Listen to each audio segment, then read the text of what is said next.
गंगा तस्वीर पर से कपड़ा उतरते ही देखती है तो सामने एकदम हूबहू गंगा की ही तस्वीर थी, लेकिन एकदम रजवाड़ा लुक में। ये तो मैं। तुम नहीं, मेरी नर्मदा है ये। नर्मदा? हाँ, इस हवेली की ठकुराइन नर्मदा ऋषभ सिंह राठौड़। ऐसा तेज चेहरे पर कि देखने भर से आप खुद को भाग्यशाली समझो। ऐसी कड़कड़ाहट चाल में कि शेरनी भी 2 कदम पीछे हट डाले। आवाज में ऐसी गर्जना कि बिजली की आवाज भी फीकी लगे। ऐसी थी हमारी ठकुराइन। थी? हाँ थी। ये हमेशा साथ रहने का वादा करने वाले लोग फिर चले क्यों जाते हैं? हाँ गंगा, यहाँ जो है कल कभी थे में क्यों बदल जाते हैं? गंगा ऋषभ को बच्चों की तरह फबकता देख रही थी। ठकुराइन अब नहीं रही। क्या?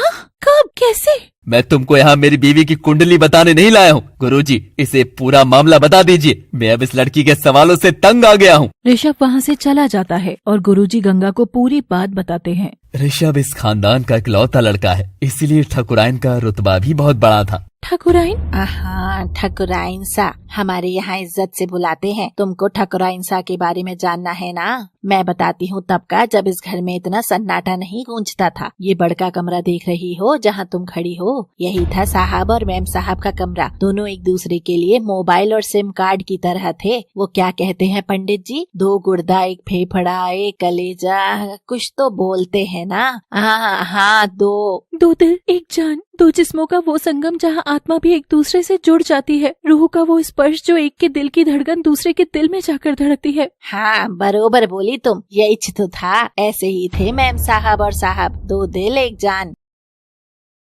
नर्मदा और ऋषभ यूं थे जैसे 2 दिल 1 जान। जहाँ ऋषभ कुछ बोलता भी नहीं था, नर्मदा उसकी चुप्पी में भी सब समझ जाती थी। ठीक है, आप अभी रुकिए। और नर्मदा बिना बोले ही ऋषभ की फाइल ला देती है। पर तुम्हें कैसे पता कि मैं यही ढूंढ रहा था? नर्मदा ऋषभ के सीने से लगकर उसे सहलाती है। आप भूल जाते हैं कि ये जो आपका सीना है ना, इसमें रूह मेरी है। जब आप जरा से भी परेशान होते हैं ना, तो मेरे सीने के भीतर बेचैनी होती है। तो भला मैं आपका चेहरा नहीं पढ़ूंगी तो क्या इरावती पड़ेगी? हाँ, दर्द तो है सीने के भीतर, मगर फाइल का नहीं, प्यार का। अब काम करने का मूड मेरा रहा नहीं जाना। धत, काम नहीं करेंगे तो क्या करेंगे? अपनी बीवी को प्यार। और ये कहकर ऋषभ नर्मदा को बाहों में उठाकर अपने किंग साइज बेडरूम में ले जाकर सीधे बिस्तर पर गिराता है। पूरी हवेली में दोनों की हंसी ठिठोली की आवाजें गूंज रही थी। इरावती किचन में काम करते हुए दोनों की नटखट भरी बातें सुनकर शर्मा रही थी। साहब भी ना शादी के बाद भी मैम साहब से कितने रोमांटिक हैं, और एक मेरा छावा है। दिल की धड़कन समझना तो दूर, फोन की मिसड कॉल भी नहीं समझता।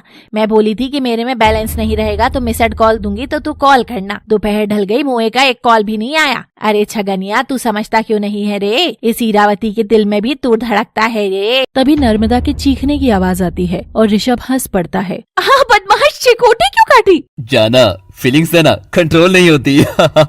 साहब मैम साहब के साथ कितना खुश रहते हैं। भगवान इनकी जोड़ी हमेशा बनाए रखे और इस घर में फटाफट बच्चे की किलकारियां भी गुंजा दे। मैम साहब औलाद के लिए कितना तरस गई बेचारी। मैं कल ही डुगडुगी बाबा की 51 रुपए की पर्ची चढ़ा कर आऊंगी और मन्नत मांगूंगी। अब छोड़ो भी, आप भी ना, इतना काम पड़ा है। आप काम छोड़ सकते हैं पर मैं नहीं बाबा, ठकुराइन हूँ मैं। अगर जिस दिन काम पर से छुट्टी ले लूंगी तो ये घर कैसे चलेगा? आपका ये समाज कैसे चलेगा? हटो भी। नर्मदा साड़ी बाल सब ठीक करते हुए कमरे से बाहर आ ही रही थी कि ऋषभ फिर से उसे पीछे से जकड़ता है। तभी इरावती आ जाती है। हाय दैया, मैम साहब मैंने कुछ नहीं देखा। देख भी लेगी तो क्या होगा? तेरी मेम साहब मेरी बीवी है। मैं प्यार नहीं करूंगा तो कौन करेगा? वैसे तेरा छावा तुझे ऐसे पकड़ता है कि नहीं? हाँ? मैम साहब भी ना ऐसे जंग लगे तार छेड़ते हैं कि। तू ये सब छोड़, सामान कहाँ है? बाहर भी चलना है। और नर्मदा घर के बाहर जाती है तो देखती है कि एक लंबी लाइन लग रही है जहाँ गरीब लोग फरियाद से खड़े थे। नर्मदा उनकी ओर हाथ हिलाती है, हाथ जोड़कर नमन करती है और सबको शॉल और राशन आदि बांटने लगती है। यही काम था नर्मदा का। ऋषभ की आधी जिम्मेदारियाँ उसने अपने कंधे पर उठा ली थी, इसीलिए लोग ठाकुर से नहीं ठकुराइन से अपनी बात कहते थे। ठकुराइन सा, मेरे बच्चे की फीस कम नहीं हो रही।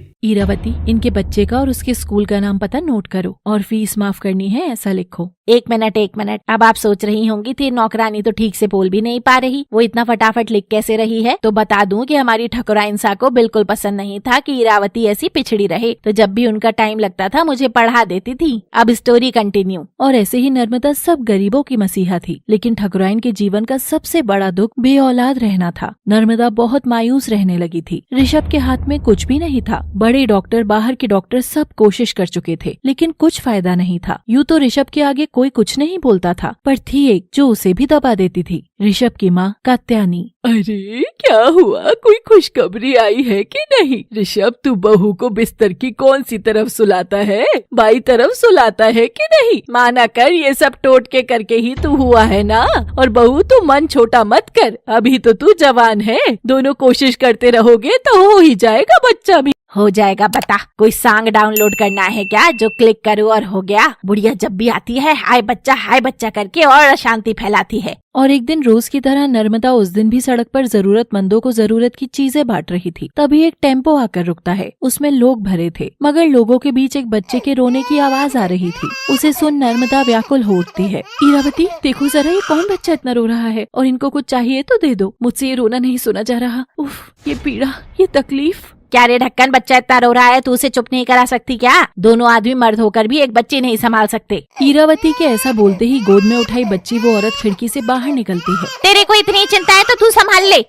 ये कहकर वो बच्ची को टेम्पो से बाहर फेंक देती है और बच्ची सड़क पर जैसे ही गिरती है, टेम्पो वाला अपनी गाड़ी लेकर फरार हो जाता है। बच्ची गर्म धरती पर गिरकर तड़प उठी थी, वो रोए जा रही थी। मैम साहब। नर्मदा पलटकर ये सब नजारा देखती है तो वो हिल उठती है। दुनिया ऐसी क्रूर भी है, ये उसने सोचा भी नहीं था। सब लोग बच्ची को आकर घेर लेते हैं, पर नर्मदा पत्थर की तरह वहीं जमी रह जाती है। उसके आंख से आंसू बह रहे थे। हटो हटो सब, ये बच्ची, ये कितनी नन्ही सी जान है। नर्मदा उसकी ओर बढ़कर उसके पास बैठती है। वो उसे उठाकर गोद में रखती है। बच्ची रोते हुए उसकी उंगली थाम लेती है। नर्मदा बिलख बिलख कर रोने लगती है। अपनी ठकुराइन को इतना तड़पता आज से पहले किसी ने नहीं देखा था। कितनी तड़पती है एक औरत की कोख औलाद के बीच के लिए, और औलाद अगर बेटी निकल जाए तो उसे सड़ा फल समझकर लोग ऐसे फेंक रहे हैं। कौन है ये लोग, कैसे हैं ये लोग?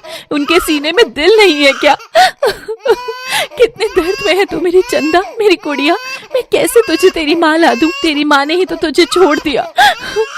हे ईश्वर, इतनी पीड़ा हमें दे, हमारे शरीर के भीतर इतनी जान तो है कि हम वो दर्द सह सके, मगर ये 100 ग्राम की जान किलो भर तकलीफ कैसे झेलेगी? मैं क्या करूँ तुझे राहत देने के लिए मेरी चंदा, मैं क्या करूँ? सब ठकुराइन का ये नरम रूप देखकर आंसू बहा रहे थे। इरावती भी रो रही थी। मैम साहब, ये बच्ची मुझे दे दो, मैं किसी अनाथालय में दे आऊंगी और समय समय पर हम जांच भी कर लेंगे। किसी जरूरतमंद जोड़े की कोख भर जाएगी। इरावती की बात नर्मदा के चेहरे के भाव ही बदल डालती है और वो बच्ची को कसकर सीने से लगाती है। तुझे क्या कुछ दूं? मैं तो खुद फकीर हूँ, पर एक बेजान को अगर एक दूसरी जान मिल जाए तो वो जीवन बन जाता है। आज से तू हमारा जीवन है, धरती से निकला जीवन, इसलिए हमारी बेटी का नाम होगा भूमि। और ठकुराइन ने उसी तेज भरे चेहरे के साथ भूमि को अपनी बाहों में उठाया और उसे अपने घर ले आई। लोग बाग ठकुराइन का सोने का दिल देखकर जय जयकार लगाने लगे। डुगडुगी बाबा की मन्नत आखिर काम ही आई। ठकुराइन सा की जय, ठकुराइन सा की जय, गरीबों की मसीहा ठकुराइन सा। उस दिन जब ऋषभ काम से घर लौटता है तो नर्मदा को सजा धजा देखता है। क्या बात है जाना, आज डिनर से पहले ही मिठाई का दर्शन करा रही हो, एकदम चाशनी ही लग रही हो मेरी रसमलाई। ऋषभ अपना प्यार और एक्सप्रेस करता कि बीच में ही भूमि की किलकारी की आवाज गूंजती है। ये क्या है? बच्चा? बच्चा नहीं, बच्ची, हमारी भूमि। नर्मदा ऋषभ को सारी बात बताती है और ऋषभ भूमि को गोद में लेता है तो वो उसकी उंगली थामती है। कितने मुलायम हाथ हैं इसके, इन लकीरों को कभी मैं घिसने नहीं दूंगा नर्मदा।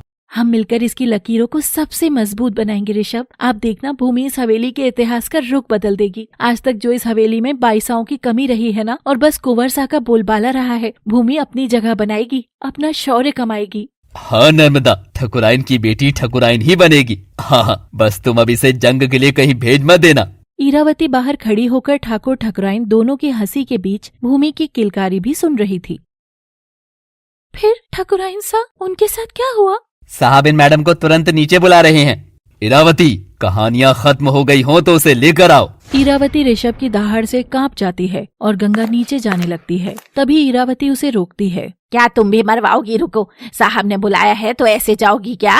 और गुरुजी को वहाँ से भेजकर इरावती गंगा को तैयार करने लगती है और गंगा हूबहू ठकुराइन बनकर खड़ी हो जाती है। 1 मिनट, सिंदूर, सिंदूर कहाँ है? हाँ ये रहा, लो मांग भर लो। अब गंगा एकदम तस्वीर वाली नर्मदा की तरह लग रही थी और वो सीढ़ियाँ उतरकर नीचे आने लगती है। ऋषभ जैसे ही उसे देखता है उसे लगता है कि सचमुच नर्मदा ही चलकर आ रही है। उसकी आंख नम हो उठती है। ऋषभ गंगा के बाल खींचकर उसकी मांग का सिंदूर उजाड़ देता है। तुम मेरी बीवी नहीं हो, बस ये एक नाटक है, समझी? अब देखिए क्या गंगा फिर से एक कैद में है या रिहा हो गई है। बिन ब्याही माँ कहानी अब तक की कहानियों से अलग और दिलचस्प है, इसीलिए प्लीज इसे सपोर्ट करें। देखते रहें love city. Thanks for watching. Please do like, share, subscribe and comment must please.